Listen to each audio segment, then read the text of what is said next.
Alright, so now that we kind of have a basic understanding of what the VBA language consists of, it's finally time to start writing some VBA code. And the first few lines of code that we will be writing is on how to reference a range. So we will be using the range object to represent a range within a worksheet. And this range could be a single cell, or rows of columns of cells, or even a selection of cells. So the range object can represent a variety of cells within the worksheet. I will be showing you many different ways on how to reference a range, because depending on your needs, one way might be more useful than the other. So for this video, we will be working inside the Range Object Sheet tab. So make sure you have this sheet selected. Now inside of our VB editor, the code within our module 1 is a little bit messy. So I'm going to start fresh with a new module, which is module 2. And if you don't have another module, you can come up to Insert and then select Module. And for clarity purposes, I'm going to click on Module 2, and down in the Properties window, I'm going to change the name of this module to Writing VBA Code, which is the name of the section of this course. And if I click Enter, now our module is named Writing VBA Code.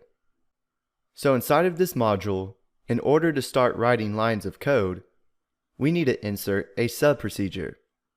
So I'm just going to click inside this code window and type sub, and then give it a name. I'm just going to call it ref range, short for referencing ranges, and click enter. Now over here in our workbook, we will be inserting values in each one of these cells, using a variety of different ways on how to reference a range. So let's start with the first one, selection. Currently, the cell B2 is the cell that we have selected. So if we come over to our code window, and if our goal is to insert a value into that B2 cell, we can type selection dot value and then tell Excel what we want to insert inside of this cell. So we can type in equals, and I'm just going to put in a text value saying select. And anytime you use text values inside of your code, you have to make sure to surround it with quotes. So if I run this sub by pressing the green play button, let's see what happens. Excel inserted select in cell B2, because that was the cell that we had selected. Let's move on to active cell. So if we select cell B3, this is now our active cell. And if we come over here to our code window and type in active cell dot value equals, I'll just put active. And before we run this sub procedure again, I'm going to comment out this first line. And to comment out a line of code, you can either put an apostrophe at the beginning of the line, and if you select somewhere else, you can see that this line turned green, which means if we run this sub, Excel will not execute this line. Another way to comment and uncomment lines of code is to select the line that you want to comment out, and up here in this toolbar, you can click Uncomment Block, and it uncomments that line, or you can click the Comment block, and it will comment out that line. If you don't see this toolbar, you can click View, Toolbars, and make sure to select Edit. Now let's run this sub and see what happens. Excel inserted active because this is the active cell that we have selected. So selection and active cell are very similar, but active cell is only one cell. A selection could be a range of cells. Now let's do cell B4. But for this one, we don't actually have to have this cell selected. So I'm just going to select cell C1, come over to our code, and this time we will use the range object. So first we need to type in this workbook, because the cell that we want to insert a value in is inside our VBA practice workbook. And since we have multiple sheets inside this workbook, we need to tell it which sheet is this cell on. So we can type in worksheets, open parentheses, open quotes, and then we can type in the name of the worksheet, which is range object, close quotes, and then close parentheses. Now we need to tell it which cell that we want to change the value of on this worksheet.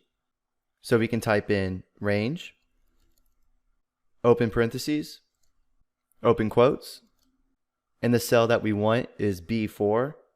So we can type in B4, close quotes, close parentheses, and then access the value property, equals, and I will just type in cell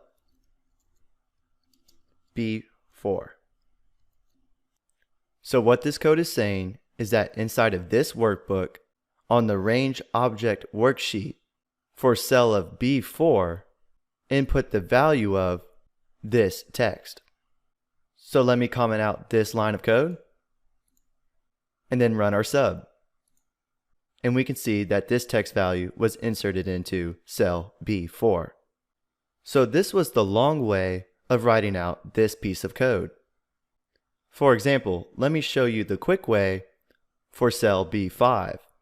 Let's comment out this piece of code, and beneath it, we can just type in range, open parentheses, open quotes, B5, close quotes, close parentheses, dot value, equals cell B5. And that's it. So if we click play, it inserted that text value into cell B5. So you might be wondering why we just didn't do that the first time. Well, I wanted to show you this hierarchy because inside of VBA, you might want to reference a range that's on another worksheet or even in another workbook. So we could change this workbook to a name of a different workbook, and then we could change the sheet name to a different sheet as well. But if you are just wanting to reference a range on the active sheet that you have open, you can just start with the range object and insert a value. So now instead of just doing one cell, let's do a range of cells. So over here in our workbook, we need to write a line of code that can insert a value from cell B6 to cell C7. So now we have multiple cells. Let me click out of this, then comment out this line, and start adding a new line. We can start with range, open parentheses, open quotes, and then we can type in a range similar to what you would see when you're selecting a range of cells when building a formula. So here we can type in B6, colon, then C7, close quotes, then close parentheses, dot value, equals, and I'll just put B6 through C7. And if we run this sub, it has entered this text value in this whole range of cells. We can also reference a named range using the ranged object. For example, up here in our name box, there's a name range called in range. And if we select it, it selects both of these cells. So these are the cells within our named range. Well, if we click out of this, come back over to our code, comment out this line. This time we can type in range, open parentheses, and then type in the name of our named range, which was in, then RNG. close quotes, close parentheses, dot value equals, and I will just type in our name range, which is in RNG, close quotes, and if we click play, now that text value was inserted into all the cells within our named range.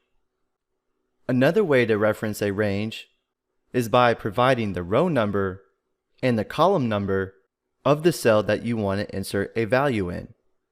For example, let's come back to our code window, comment out this line, and this time instead of using range, we are going to use cells.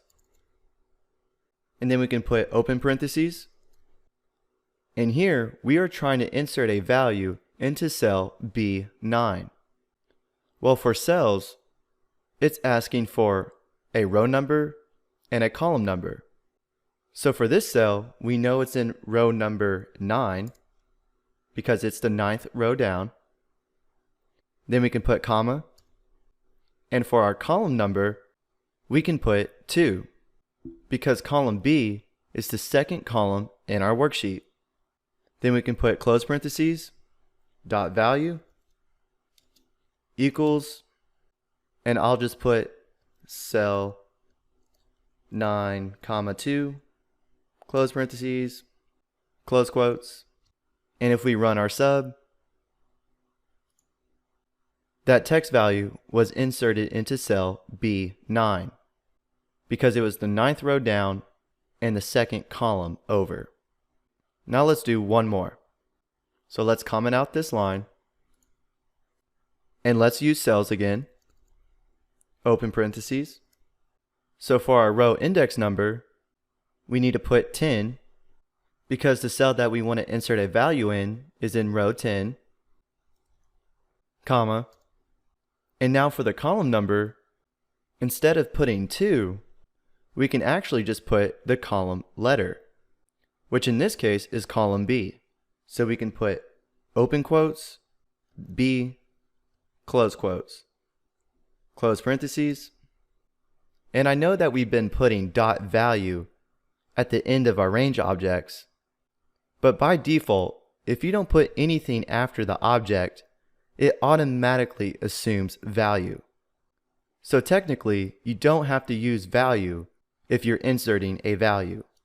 We can just put equals, and I will just put cell 10B, close parentheses, close quotes.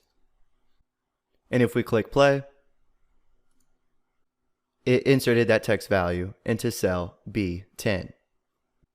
Now the reason why I wanted to show you this last one, because let's say your cell was all the way over to column AD. You would have to count each column to get a number.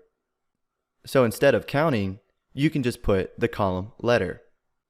So those are some common ways of how you can reference a range using VBA.